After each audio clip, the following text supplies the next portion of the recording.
Saludamos al ingeniero José Villavicencio. Él es presidente de la UGTE, vicepresidente del Frente Unitario de Trabajadores. Para este día 13 de marzo, el Frente Unitario de Trabajadores ha convocado, conjuntamente con otras organizaciones, a nuevas jornadas de movilización. Hay un motivo fuerte.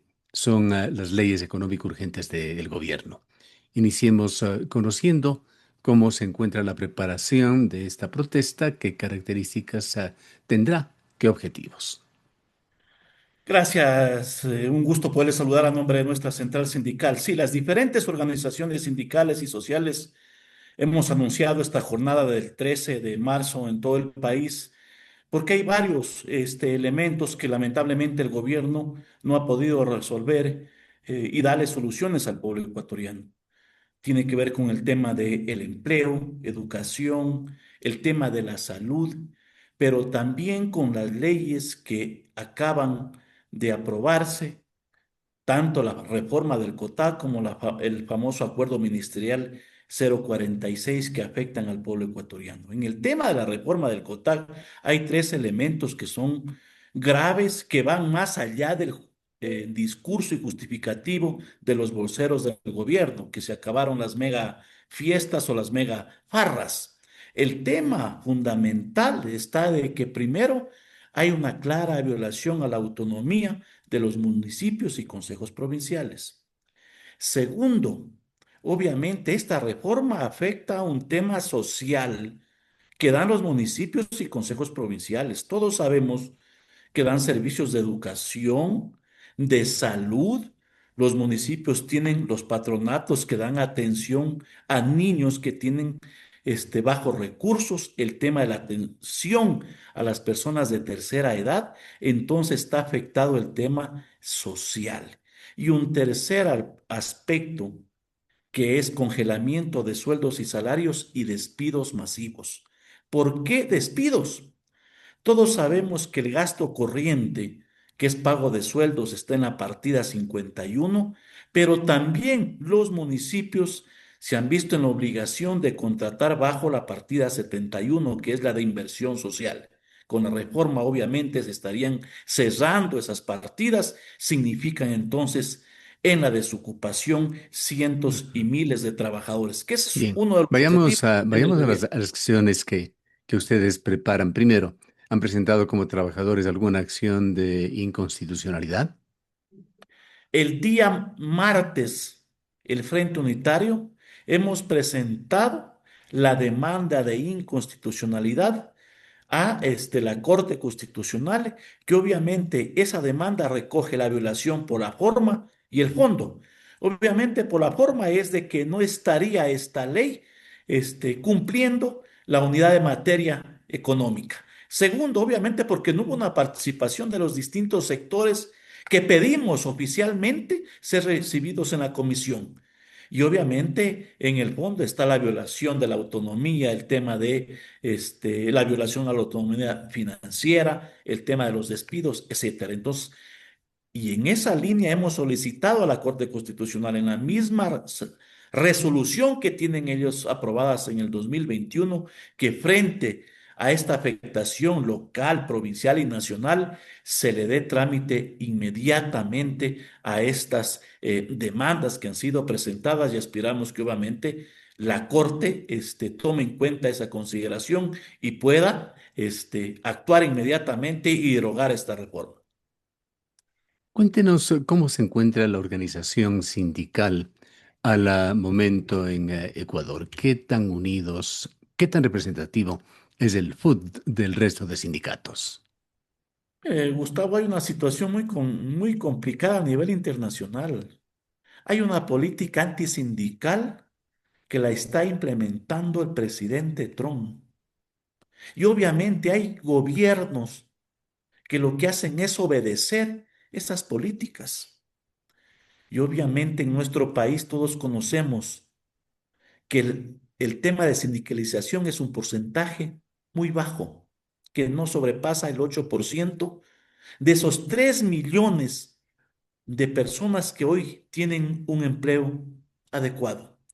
Sin embargo, obviamente el Frente Unitario siempre ha tenido una postura de independencia, de confrontar las políticas antiobreras y pese a las persecuciones de los distintos gobiernos, el Frente Unitario siempre ha levantado la voz en defensa de la soberanía y los derechos. Y hoy obviamente no es la excepción, por eso estamos obviamente haciendo estas acciones legales, jurídicas, pero también obviamente preparando esta gran jornada para el 13 de marzo en todo el Hablando país. justamente de esto de unión, de representatividad, ¿cómo están los criterios en cuanto a la resistencia a las leyes urgentes?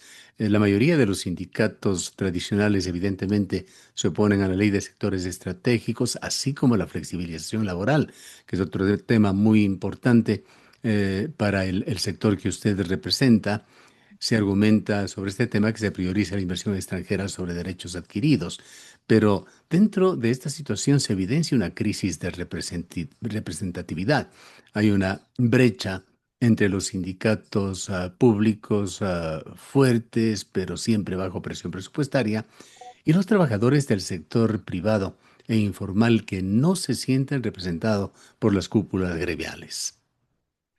Mire, esto tiene que ver con una política de Estado, el no entender la necesidad de tener la organización sindical y social, porque para los gobiernos obviamente es un peligro la organización sindical y para los empleadores, y no se le ve como un elemento fundamental para el desarrollo de la participación y la democracia.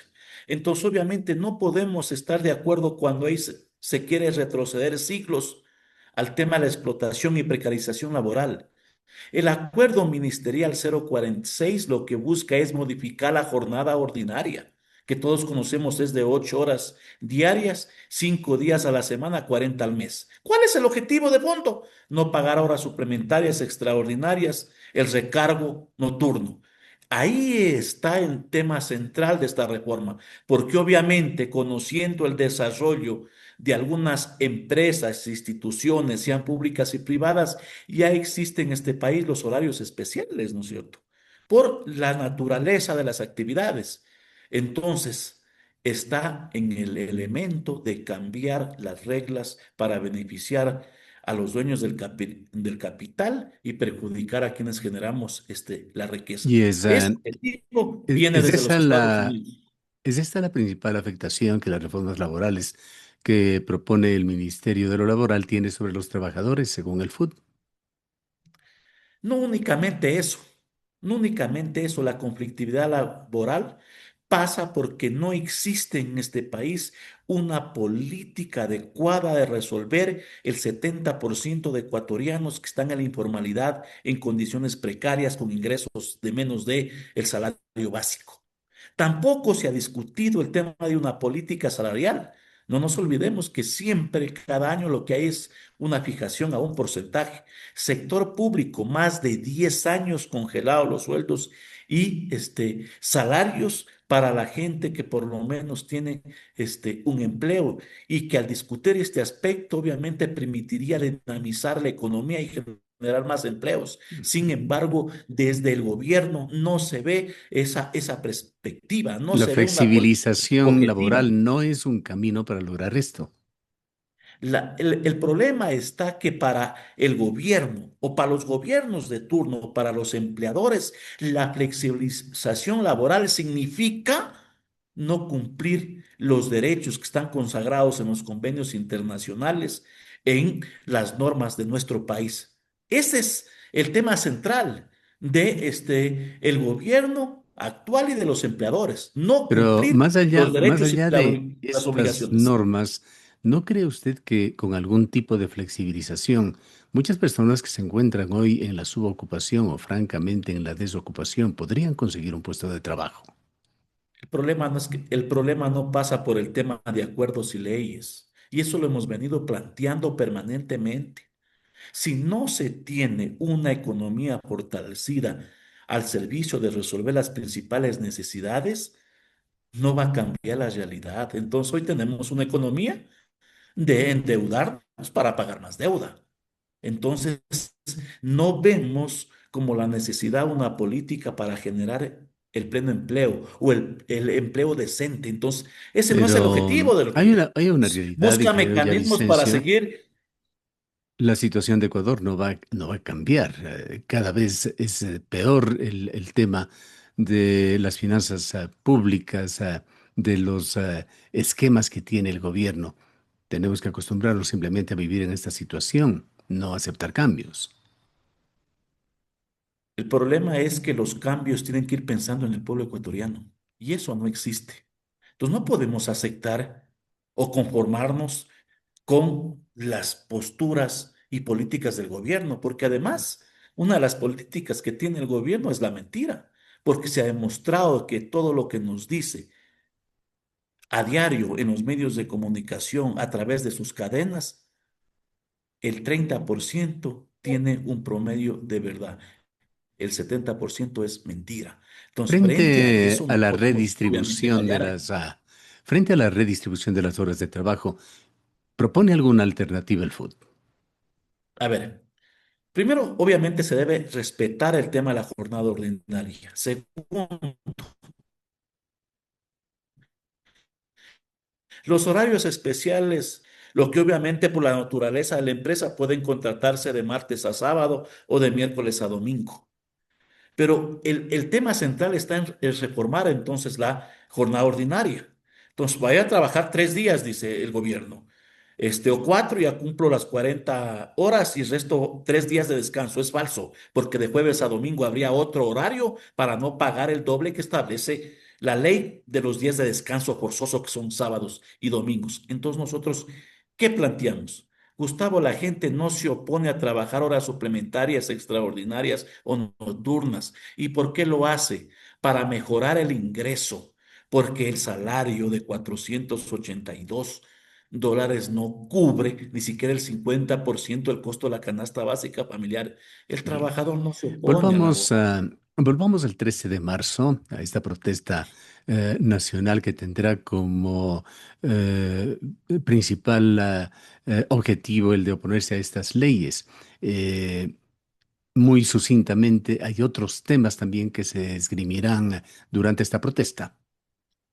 Sí, obviamente también el 13 de marzo hay una fecha muy importante, que se cumplen 98 años del Instituto Ecuatoriano de Seguridad Social y que está en una situación muy crítica, que el gobierno obviamente persiste en seguir entregando bonos a cambio de sacarle recursos.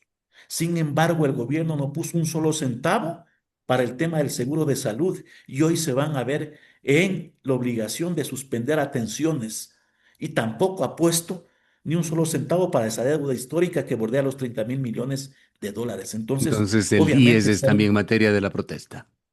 es el IES, es el tema de la educación, es el tema de la salud contra estas leyes. Y hay un tema central que se ha planteado junto a los maestros y a los servidores públicos a través de la CONASEC, que es exigir incremento general de sueldos y salarios para, obviamente, los trabajadores que están bajo la LOCED, bajo el Código del Trabajo en el tema público, que están congelados por más de 10 años. En este tipo de protestas siempre hay objetivos que por lo general no son alcanzables en un 100%, que abren por lo menos una puerta para la negociación. ¿Qué es lo que realmente esperan lograr con la movilización nacional del 13 de marzo? Bueno, primero, defender el IES de las intenciones del gobierno de privatizarlo. Ya decía usted el tema de los sectores estratégicos, que también existe una reforma y que se van a presentar las demandas. Entonces, el 13 también tiene para demandar a los jueces que deroguen esas leyes que afectan a las y los ecuatorianos.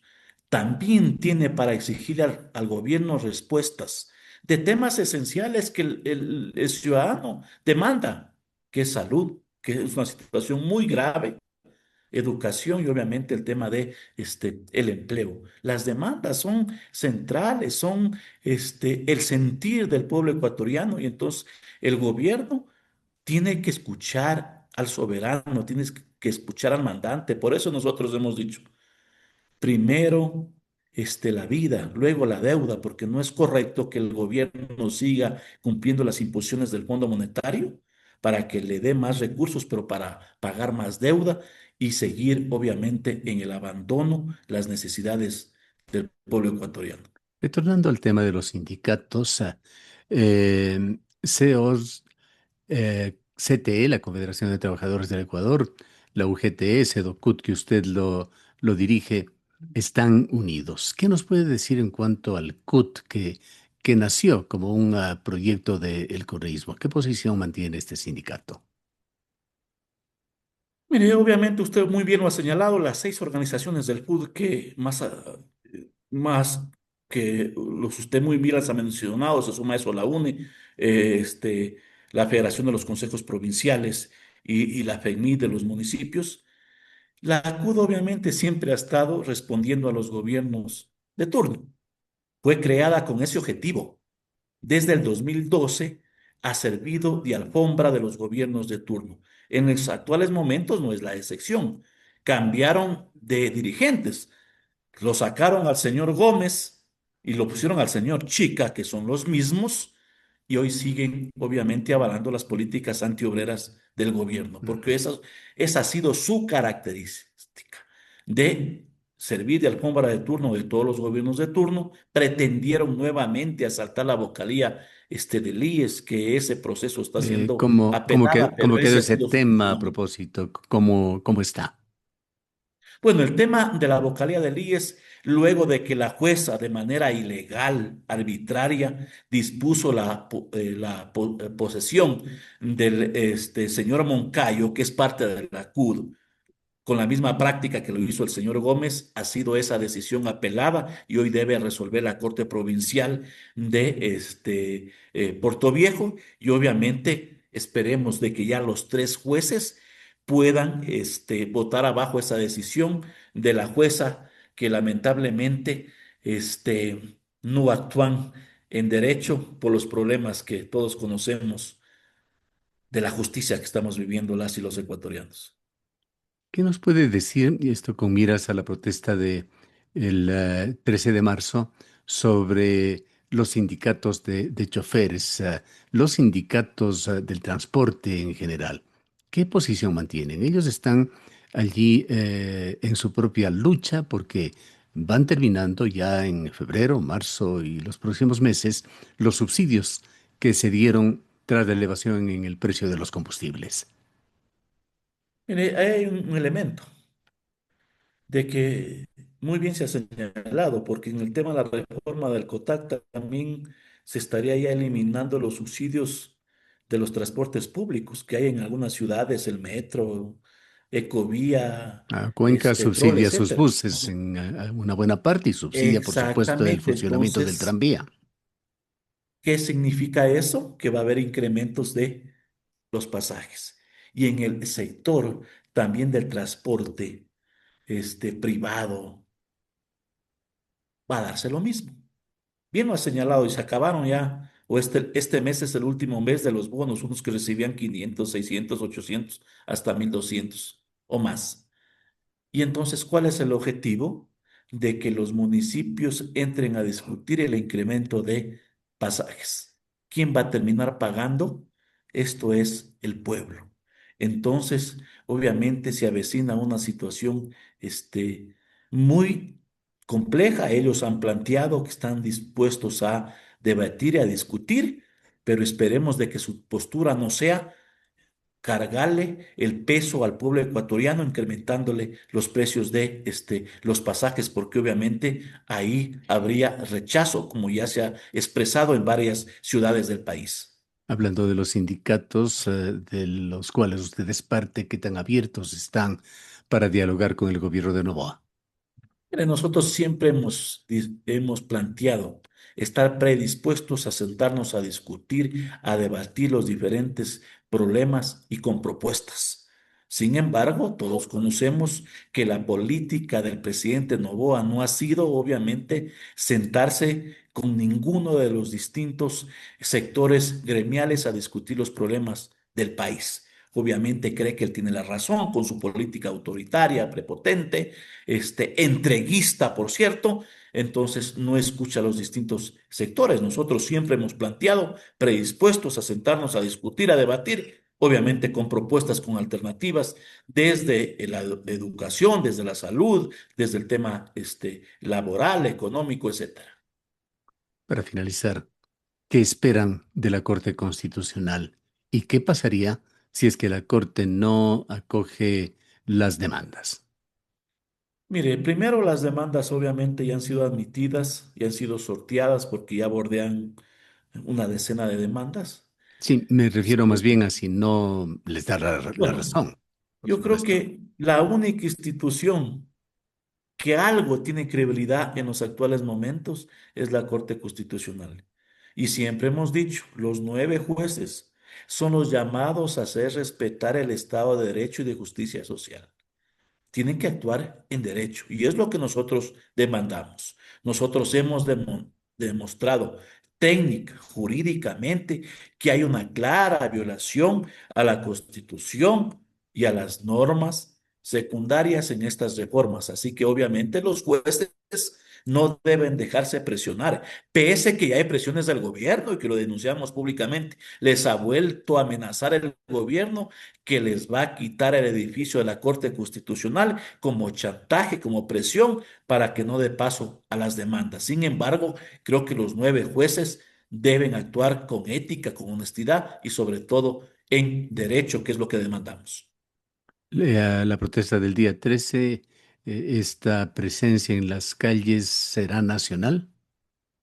Está planteado obviamente una jornada que van a ver en la mañana y en la tarde. Obviamente la principal concentración será en la ciudad de Quito, pero obviamente van a ver en todo el país estas acciones, empezando en las mañanas con el seguro campesino, los arroceros y otros sectores que obviamente va a culminar esta acción en la tarde también en Quito y en las principales ciudades del país.